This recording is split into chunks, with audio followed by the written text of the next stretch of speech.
All right. Welcome you all to Edsarthi. Welcome to another session on weekly activity based current affair. So first of all, thank you very much for all of you for liking this initiative. Today is the turn of science and tech. Science and tech we are going to study. First and 7 अगस्त के बीच में जो science and tech आया that part we are going to cover. ठीक है, start करते हैं. जो लोग पहली बार ये वीडियो देख रहे हैं उनको थोड़ा मैं इन्फॉर्म करना चाहूंगा कि what this initiative is all about. And जो लोग पिछले 3-4 दिन से ये इनिशिएटिव फॉलो कर रहे हैं उनसे मैं रिक्वेस्ट करना चाहूंगा कि share this video with all of your friends. जितने भी टेलीग्राम ग्रुप्स हैं वहां पे शेयर कीजिए. This will motivate us to bring out the best content for you as a free initiative. ठीक है, सो क्या है ये वाका initiative? Weekly activity based current affair is the single most effective source for current affair. अभी current affair के जो दो मेजर सोर्सेज है जहां से लोग कवर करते हैं, उन दोनों में एक प्रॉब्लम आइडेंटिफाई किया हमने. जो डेली करंट अफेयर आप पढ़ते हैं, वो डेली करंट अफेयर पढ़ने के बाद भी आपको मंथली मैगजीन से रिवाइज करना पड़ता है, राइट? क्योंकि कोई भी इशू है वो एक आध हफ्ता लेता है बिल्ड करने में, है ना. एंड मंथली मैगजीन जो है उनमें मेजर प्रॉब्लम ये है कि मंथली मैगजीन एक महीने बाद आता है. इवन 50 डेज के गैप पे मंथली मैगजीन आ रहा है ना. And lot of unnecessary content is also there, है ना. डेली न्यूज़पेपर में भी बहुत सारा कंटेंट आपको खुद फिल्टर आउट करना पड़ता है. To overcome all these major problem in the current affair, we are starting this weekly activity based current affair. इसमें हम आपको क्या क्या प्रोवाइड करने वाले हैं? देखिए, एक तो free weekly subject wise current affair along with discussion video, है ना. This is the schedule.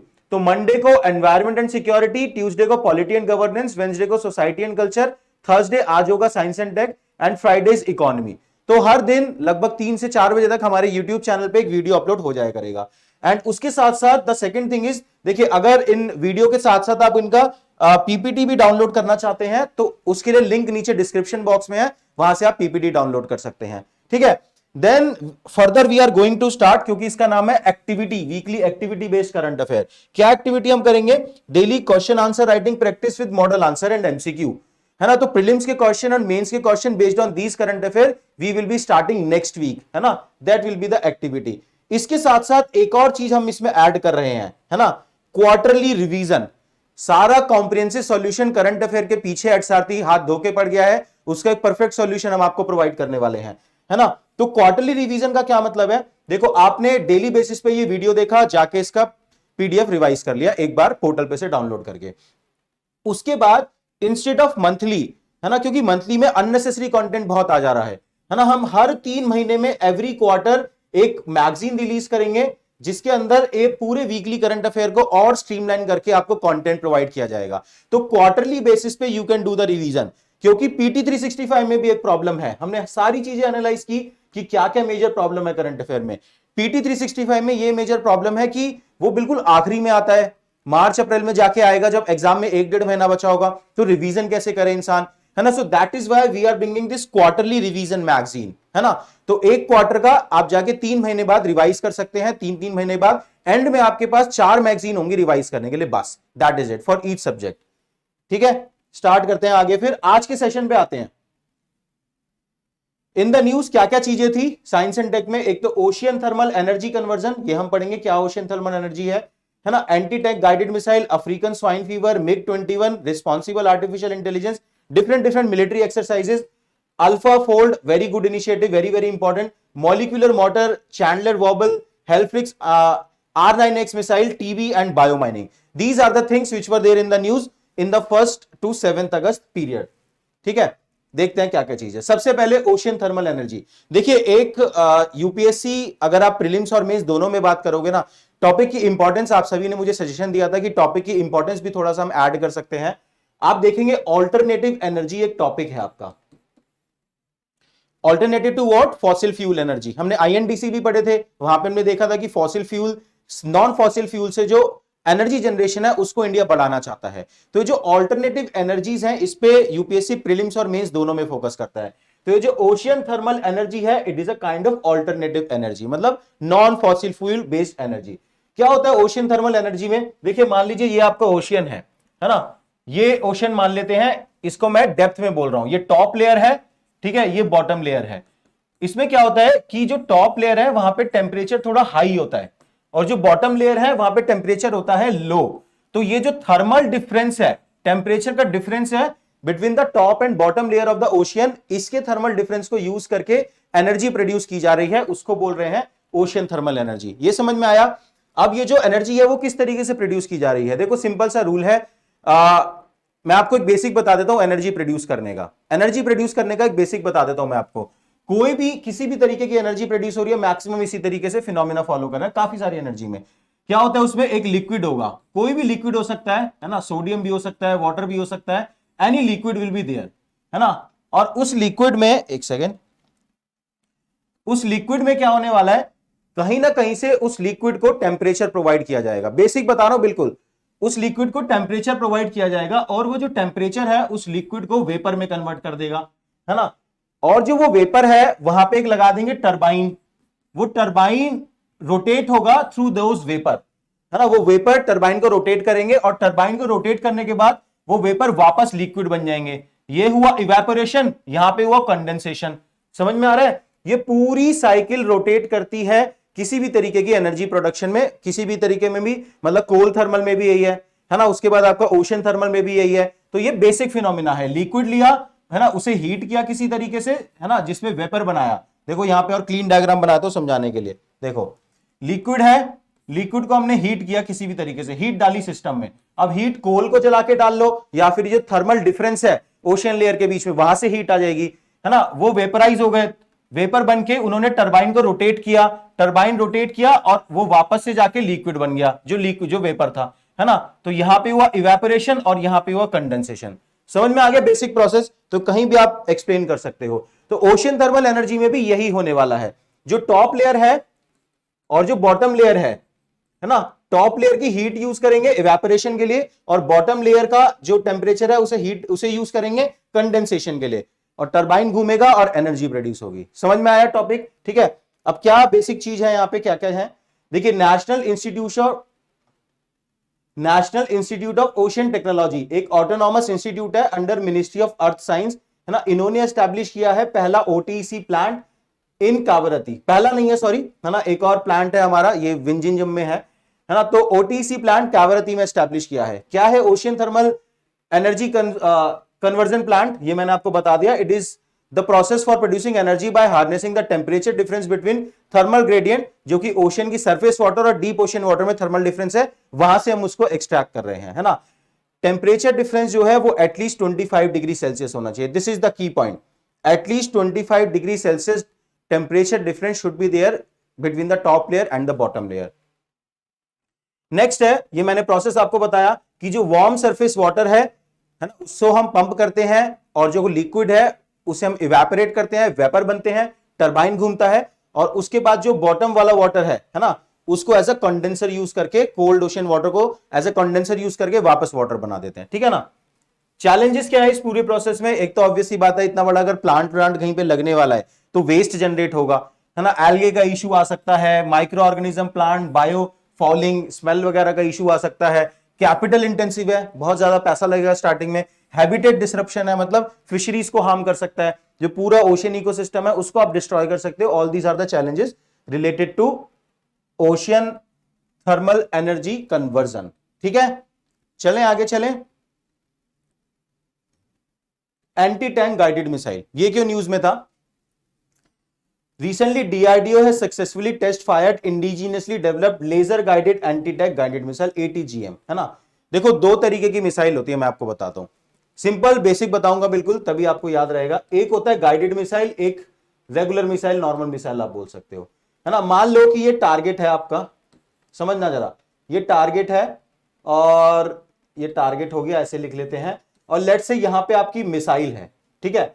अब एक ऐसी मिसाइल है कि हमने उसमें पहले से ही उसे ये बता दिया सिस्टम कि भैया इतने एंगल पे, ठीक है ना, इतने एंगल पे और इतनी स्पीड पे ये ऊपर जाएगी, तो जाके वो सीधा ताकि यहां पे हिट करे, ठीक है ना। एक तो ये रेगुलर मिसाइल हो गई। एक गाइडेड मिसाइल होती है। गाइडेड मिसाइल का क्या मतलब है? देखो मान लो आपका टारगेट मूवेबल हो, अभी तो यहां पे टारगेट फिक्स था, अगर मान लो आपका टारगेट मूव कर रहा है कहीं, है ना, कोई भी टारगेट हो सकता है, कोई फ्लाइंग एयरक्राफ्ट हो सकता है, कोई टैंक हो सकता है, तो ये मिसाइल तो काम ही नहीं करेगी, है ना। इसकी तो सेट ट्रेजेक्ट्री है, इसको आप गाइड ही नहीं कर सकते, है ना। इसीलिए ये जो गाइडेड मिसाइल है इनका कॉन्सेप्ट आया। इस गाइडेड मिसाइल के कॉन्सेप्ट में क्या है कि आपने कोई ऐसी टेक्नोलॉजी यूज की जिसमें कि आपने मिसाइल में को ये बता दिया, मान लो जो टारगेट है ना, ये टारगेट मूव कर रहा है, लेट्स से कि ये एयरक्राफ्ट है, तो एयरक्राफ्ट का जो एग्जॉस्ट होता है उससे बहुत सारी हीट निकलती है ना। आपने अपनी मिसाइल को ये बोल दिया कि यहां जहां से भी एग्जॉस्ट से एयर निकल रही है जाके उसको हिट कर, वो उस एग्जॉस्ट को ट्रेस करता जा रहा है, वो जहां भी प्लेन जा रहा है उसको जाके हिट करेगा। तो ये है गाइडेड मिसाइल। गाइडेड मिसाइल का कॉन्सेप्ट समझ में आया? तो इसलिए गाइडेड मिसाइल ऑफ कोर्स और ज्यादा अच्छी चीज है ना। इसको बोलते हैं फायर एंड फॉरगेट मिसाइल, मतलब फायर करके आपने उसके पीछे लगा दिया उस मिसाइल को, भूल जाओ, वो जाके हिट करेगा ही करेगा, ठीक है। तो अब डीआरडीओ ने पहला इंडिजिनियसली, है ना, पहला इंडिजिनियसली नहीं है, पहला क्यों आ रहा दिमाग में आज, तो it has test fired indigenously developed laser guided anti tank guided missile. तो यहां पे टेक्नोलॉजी क्या यूज की? लेजर। वो जो टेक्नोलॉजी है जिसकी वजह से वो ट्रेस कर पा रहा है, गाइड कर पा रहा है, वो है लेजर टेक्नोलॉजी। यहां पे समझ में आया? These are primarily design to hit and destroy heavily armoured military vehicle. Movable है ना, देखो मिलिट्री व्हीकल मूवेबल होते हैं, इसलिए गाइडेड मिसाइल की जरूरत है। दे आर गाइडेड मिसाइल, ये मैंने आपको समझाया, कुछ एल्गोरिथम होती है जिसके बेसिस पे वो गाइड होते हैं। फायर एंड फॉरगेट भी आपको समझ में आता है, फायर करा और भूल जाओ, अपने आप जाके हिट करेगी, आपने उसके पीछे लगा दिया उसे, ठीक है। कुछ और एटीजीएम के एग्जांपल क्या है ना, तो this was not the first. कुछ और एटीजीएम्स हैं, हेलिना एक बहुत ही पॉपुलर है, it has maximum range of 7 kilometre. ये प्रॉब्लम है हेलिना की, रेंज बहुत कम है इसकी, है ना। उसके बाद नाग एक है, एंटी टैंक मिसाइल बोलते हैं इसको, नाग, है ना। It is a third generation fire and forget missile developed to engage heavily fortified tank, है ना। तो नाग एंटी टैंक मिसाइल है, गाइडेड मिसाइल है। संत, है ना, smart stand off anti tank missile, बस नाम याद कर लो, उससे ज्यादा यहां पे जरूरत नहीं है ना। हेलिना, नाग, सन, और उसके बाद आपका ये डीआरडीओ ने जो डेवलप किया है ना, इसका भी नाम नहीं आया है। समझ में आया? आगे चलते हैं। अफ्रीकन स्वाइन फीवर, न्यूज में था ये, काफी सारी डिसीज से रिलेटेड यूपीएससी प्रीलिम्स एग्जामिनेशन में क्वेश्चन पूछता रहता है। बिल्कुल प्रीलिम सेंट्रिक है ये टॉपिक, है ना। और जो पिछला टॉपिक था हमारा वो भी प्रीलिम सेंट्रिक है, ये चीज भी हम ऐड करने वाले हैं कि कौन कौन से प्रीलिम सेंट्रिक है, किस किस की स्टार रेटिंग है, तो further we are going to enhance the content about it. तो ये भी बिल्कुल प्रीलिम सेंट्रिक टॉपिक है, अफ्रीकन स्वाइन फीवर। क्या है ये अफ्रीकन स्वाइन फीवर? देखिए, एक तो ये याद रखना, मैं आपको की पॉइंट बता देता हूं, फिर पूरी न्यूज बताऊंगा, जो पूछा जा सकता है वो बता देता हूं। एक तो this disease do not happen in human, ये याद रखना, ह्यूमन में ये डिसीज नहीं होती है। तो किस में होती है फिर, ये क्यों पढ़ रहे हैं हम, ये होती है पिग में, ठीक है ना, पिग्स में ये डिसीज होती है ना। अफ्रीकन स्वाइन फीवर है ना, अफ्रीकन है, इसका मतलब इसका ओरिजिन अफ्रीका में हुआ होगा, ये बात समझ में आई। तो हम क्यों पढ़ रहे हैं फिर? क्योंकि पहली बार केरला में केसेस कंफर्म कर गए हैं, फर्स्ट टाइम, तो इस बार बिल्कुल फर्स्ट टाइम हिट हुआ है। तो African swine fever has been confirmed for the first time at a private pig farm in Kerala, ठीक है ना। That is the issue, after more than 15 pigs on the farmland has died. तो बहुत ही फेटल disease है ये, अगर पिग्स को हो जाए तो मरना तय है, ठीक है। तो हाईली कंटेजियस है, ये भी याद रखना, it is highly contagious fatal animal disease है। पहली बार डिटेक्ट हुआ था अफ्रीका में 1920 में। मोर्टेलिटी रेट मैंने आपको बताया हाईली फेटल, 95% टू 100%। और मेन बात पता क्या है कि जब ये खाली पिग को हो रही है ना, तो इंसेंटिव नहीं है, जो पूरी फार्मास्यूटिकल इंडस्ट्री है उसके लिए इंसेंटिव नहीं है इसका कोई इलाज ढूंढने के लिए। ह्यूमंस को हो रहा होता तो इलाज मिल ही जाता, कुछ ना कुछ ढूंढ ही लेते, ठीक है ना। इंसेंटिव की प्रॉब्लम है यहाँ पे। तो होता क्या है कि अगर ये अफ्रीकन स्वाइन फीवर किसी को भी, किसी भी पिग को अगर हो गया तो उसे मारना ही पड़ेगा, there is no other option, we have to cull that animal, है ना। Spread is by culling the animals, यही ऑप्शन बचता है, क्योंकि अदरवाइज तो वो इतना कंटेजियस है कि पूरे फार्मलैंड में जितने भी पिग हैं सबको स्प्रेड हो जाएगा, ठीक है। It is not a threat to human, ये याद रखना, it is not a threat to human, खाली एनिमल को ही होता है। अब उसके बाद इसका ट्रांसमिशन कैसे हो सकता है? डायरेक्ट भी और इनडायरेक्ट भी। देखो हाईली कंटेजियस चीज है, हाईली कंटेजियस है, तो डायरेक्टली और इनडायरेक्टली दोनों तरीके से ट्रांसमिट होता होगा। जिस तरीके से कोविड हमें लगता था कि क्या सरफेस पे टच करके कोविड हो सकता है, नहीं हो सकता, किसी के साथ खाना खा के हो सकता है, नहीं हो सकता, तो हर तरीके से होगा, पिग्स को ही होगा, ये याद रखना। तो डायरेक्ट कॉन्टेक्ट से भी होगा और इनडायरेक्ट कॉन्टेक्ट से भी होगा, सिंपल सी बात है, ठीक है। जो इससे ज्यादा डेप्थ पढ़ने की जरूरत नहीं है। आगे चलते हैं। अफ्रीकन स्वाइन फीवर हो गया। मिग-21 दोबारा से न्यूज में आया है, क्यों? बिकॉज रिसेंटली मिग-21 बाइसन एयरक्राफ्ट इंडियन एयरफोर्स का बाड़मेर राजस्थान में क्रैश हुआ, जहां पे कि 2 पायलट डाइड, है ना। तो दैट इज व्हाई मिग-21 is again in the news. तो बेसिक देख लेते हैं मिग-21 के बारे में, है ना। फुल फॉर्म क्या है? माइकोयान गुरेविच, जैसे भी याद करना चाहो, जो भी प्रोनाउंसिएशन हो, रशियन है ना। मिग-21 it is a supersonic jet fighter and interceptor aircraft. Supersonic है, कीवर्ड याद रखो, है ना, जेट फाइटर है तो याद रहेगा, सुपरसोनिक याद रखो। सोनिक का मतलब, सोनिक का मतलब क्या होता है, स्पीड ऑफ साउंड। सुपरसोनिक मतलब I think 5 to 7 Mach, 1 Mach is the speed of sound, और supersonic is around 5 to 7 Mach, या काफी ज्यादा साउंड की स्पीड से भी ज्यादा इसकी स्पीड होती है। तो it is a product of the Soviet union. याद रखना, जो अर्स्टवाइल यूएसएसआर था वहां से इंडिया ने लिया था ये, है ना, which entered into service in 1959। Soviet Union में 1959 में आया था, when they were having a cold war with the USA. India ने इंडक्ट किया मिग 21 1963 में। तो 1963 में इंडिया में आया मिग 21 पहली बार। तो उस टाइम पे तभी बोलते हैं कि Russia was the closer friend of India, है ना, दिस इज द एविडेंस, है ना, and got full technology transfer and rights to license. तो दिस इज अमेजिंग। आज हमें यूएसए से कोई अगर अपना डिफेंस इक्विपमेंट खरीदना हो तो टेक्नोलॉजी नहीं मिलने वाली, that is why we trusted Russia with respect to defence, है ना, पूरा टेक्नोलॉजी ट्रांसफर मिला यहां पे, और हमें उसको लाइसेंस करने का भी राइट्स मिला। तो टेक्नोलॉजी पूरी हमें ही दे दी रशिया ने।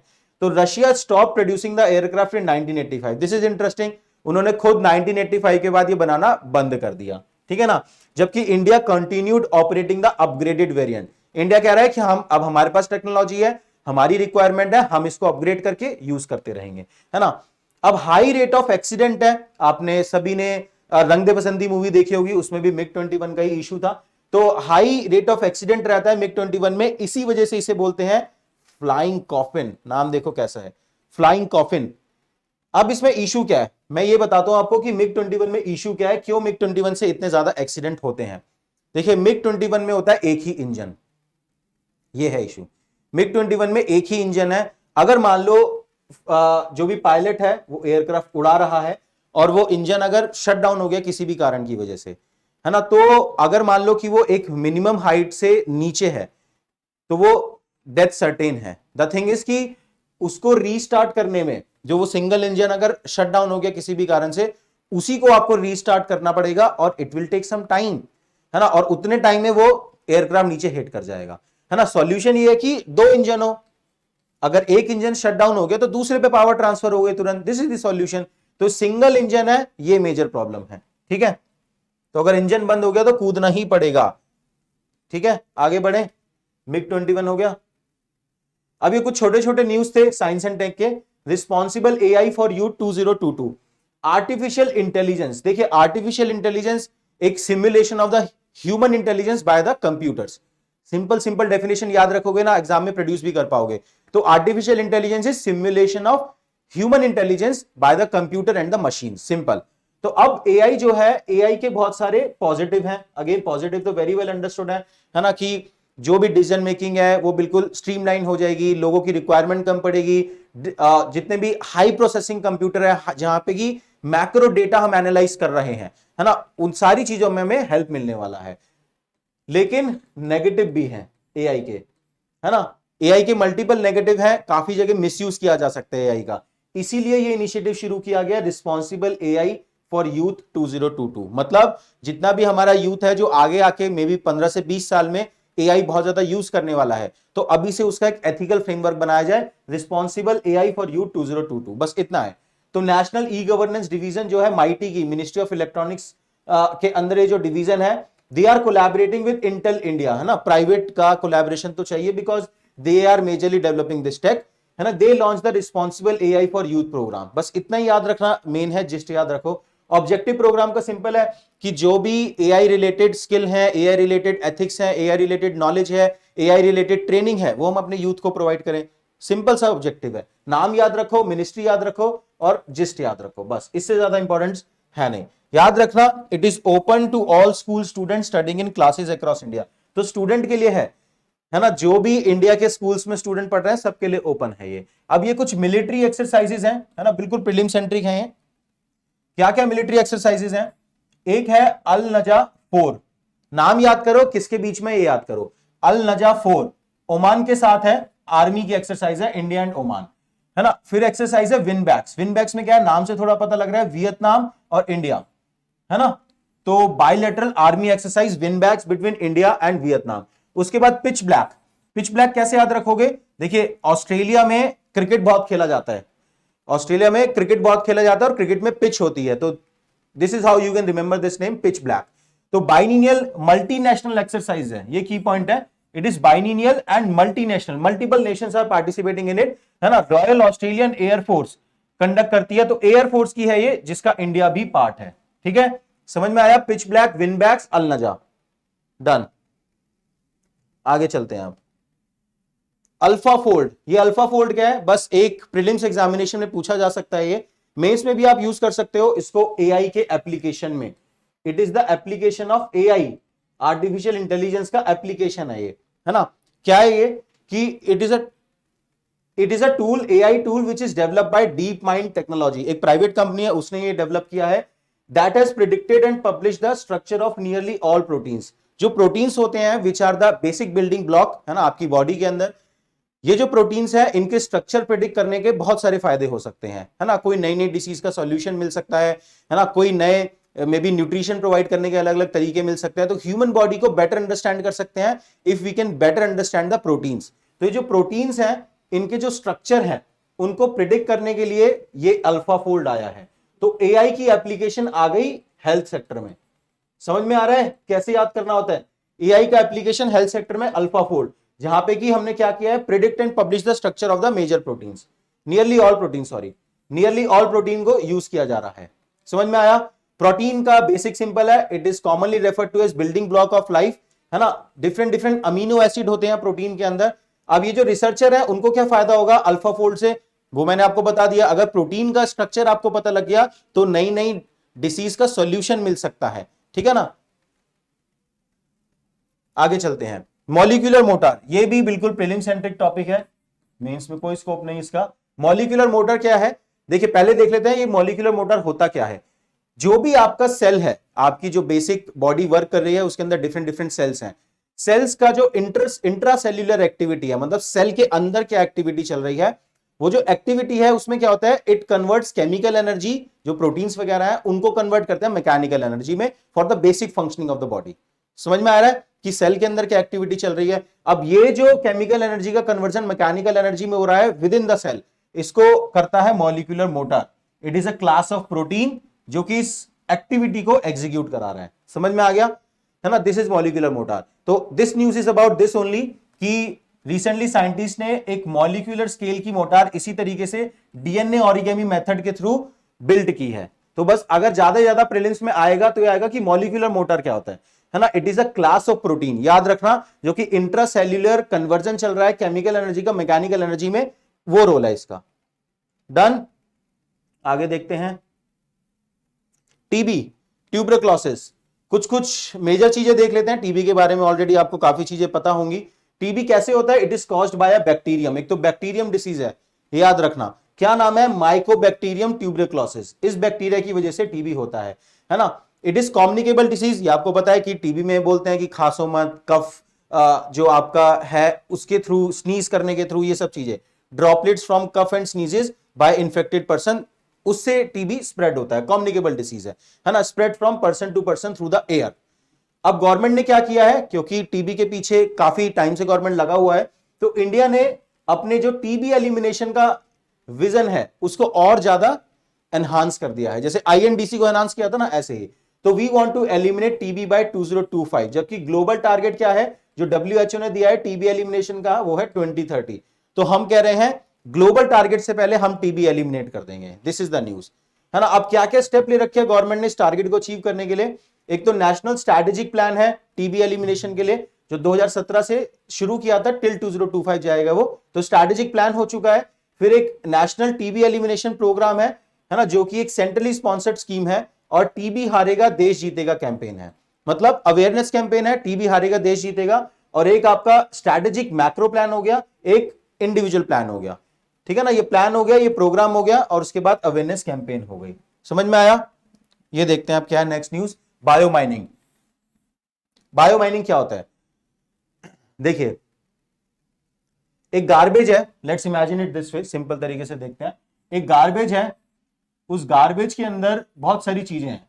आपके घर से मान लो कोई वेस्ट जनरेट हो रहा है ना, उसके अंदर वैरायटी ऑफ थिंग्स होती हैं। कई बार आप कोई लेट्स से कि इलेक्ट्रॉनिक प्रोडक्ट भी डाल देते हो उसके अंदर, कोई मेटल भी डाल देते हो आप उसके अंदर, है ना। फिर उसके बाद आप खाना भी, वेस्ट फूड भी उसके अंदर चले जाता है। तो जो गार्बेज है उसके अंदर मल्टीपल कंपोनेंट्स हैं, है ना, एक कंपोनेंट होता है डिफरेंट डिफरेंट मेटल, है ना, और उसके बाद एक कंपोनेंट होता है जो कि आपके बायोडिग्रेडेबल प्रोडक्ट्स होते हैं, बायोडिग्रेडेबल।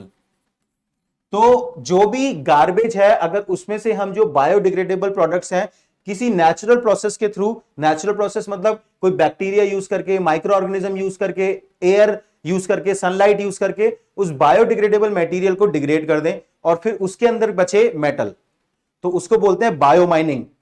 माइनिंग चल रही है ना, मेटल को एक्सट्रैक्ट हम कर रहे हैं, है ना, मेटल को या फिर कोई और मिनरल भी हो सकते हैं, उनको हम एक्सट्रैक्ट कर रहे हैं जो कि बायोडिग्रेडेबल नहीं है। समझ में आया बायो माइनिंग क्या है? तो it is a process by which garbage is treated with bio organism और natural element like air and sunlight so that biodegradable element जो है वो ब्रेक हो जाए, है ना, और उसके बाद मेटल एक्सट्रैक्ट हो सकते हैं, not bio leaching, bio mining है यहाँ पे, ठीक है ना। इंक्लूड गोल्ड भी मिल सकता है, कॉपर भी मिल सकता है, सिल्वर, कोबाल्ट, यूरेनियम, जिंक, तो माइनिंग चल रही है लेकिन बायो डिग्रेडेशन के तरीके से, बायो माइनिंग, सिंपल सी बात है ना।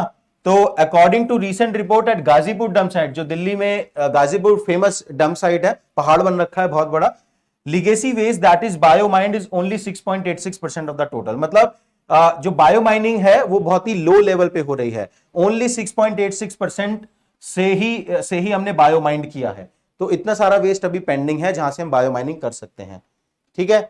प्रीलिम्स में आ सकता है कि बायो माइनिंग क्या होता है। अब ये देखते हैं, सिंपल सा न्यूज है, Chandler vowel. What is Chandler vowel? देखो, जो अर्थ है अपने एक्सिस पे स्पिन कर रहा है ना, अर्थ अपने एक्सिस पे स्पिन करता है, 24 आवर्स में वो एक स्पिन कंटिन्यू कर रहा है ना, अपने एक्सिस पे जो रोटेट करता है। अब अगर वो 24 आवर से कम ले तो उसको बोलेंगे चैंडलर वॉबल।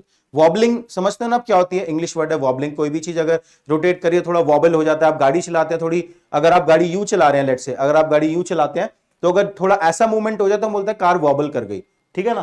तो ऐसे ही अर्थ में जो स्पिन है उसका, जो कि 24 आवर्स में कंप्लीट होना चाहिए, वो 1.59 मिली सेकेंड लेस में हुआ है on June 29 of this year, ठीक है ना। तो जून 29 जो अभी गया है वो 24 आवर से कम में अर्थ का स्पिन पूरा हुआ है।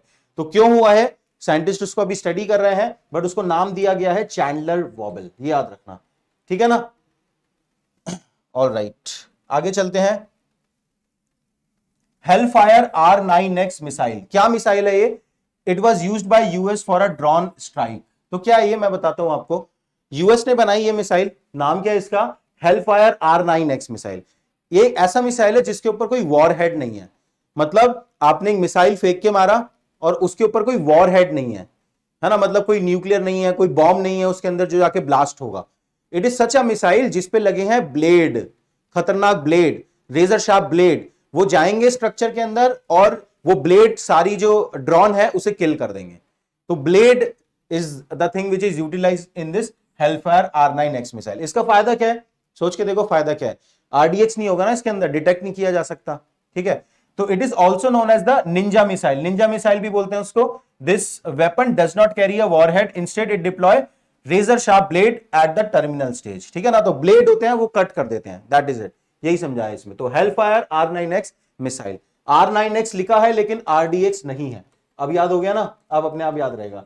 ऐसी कुछ ना कुछ कोड बना लिया करो बेसिक बेसिक चीजों का, तो वो याद रह जाती हैं, ठीक है। आगे देखते हैं, आई थिंक हो गया, डन।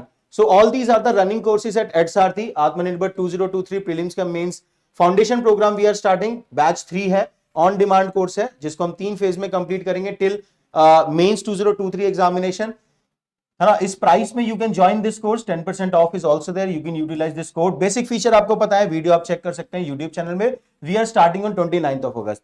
इसके साथ साथ सोशियोलॉजी लॉस का mains mentorship programme we have also launched, link नीचे डिस्क्रिप्शन बॉक्स में है, उसे आप देख सकते हैं, ठीक है ना। तो सोशियोलॉजी का प्रोग्राम स्टार्ट हो रहा है ना। We as because huge turnout is there, we were not expecting this much, so we are winding up any admission. उसके संडे के बाद हम कोई एडमिशन नहीं लेंगे, है ना। The programme is starting from Tuesday को, आई थिंक पहला आपका लॉज है, शेड्यूल आप चेक कर सकते हैं सोशियोलॉजी का। संडे के बाद we will not take any admission, है ना, क्योंकि फिर पेपर भी चेक करने होते हैं, उसमें डिले होता है, etcetera etcetera. We don't want this. Upcoming courses क्या है सारथी पे? Mains mentorship program 2023 batch 2, MMT plus batch 2 we are starting August end तक, it will be launch. Live CSAT course we are starting, that will be launch in this week, ठीक है। चलिए फिर, so all right, hope you like this initiative, thank you for watching. देखिए ये पूरा वाका activity काफी सारे लोगों ने डाउट पूछे, क्वेश्चन पूछे कि क्या इस पे कंप्लीटली रिलाई कर सकते हैं, है ना, for their 2023 preparation. My answer is absolutely yes. मैंने आपको बोला we have a dedicated team. हम या तो हमने करंट अफेयर स्टार्ट ही नहीं किया था, अब हम स्टार्ट कर रहे हैं, तो we are going to stick to it. Idea यही है, जब तक बेस्ट क्वालिटी ना दे पाओ तब तक किसी काम को स्टार्ट मत करो, है ना। You can completely rely on our वाका initiative for your current affair preparation for your UPSC CSC examination, whether prelims और the mains examination, it will be one comprehensive solution for you. ठीक है, बस इतना मेरा एक रिक्वेस्ट है आप सभी से कि do share this video, like कीजिए, हर वीडियो के नीचे कमेंट कीजिए, है ना। It will be highly motivating to us अगर ये वीडियो कंटिन्यूअसली 10,000 पीपल ने देखा, दैट इज आवर गोल। ठीक है ना। चलिए, thank you very much, all the best, मिलते हैं नेक्स्ट टाइम।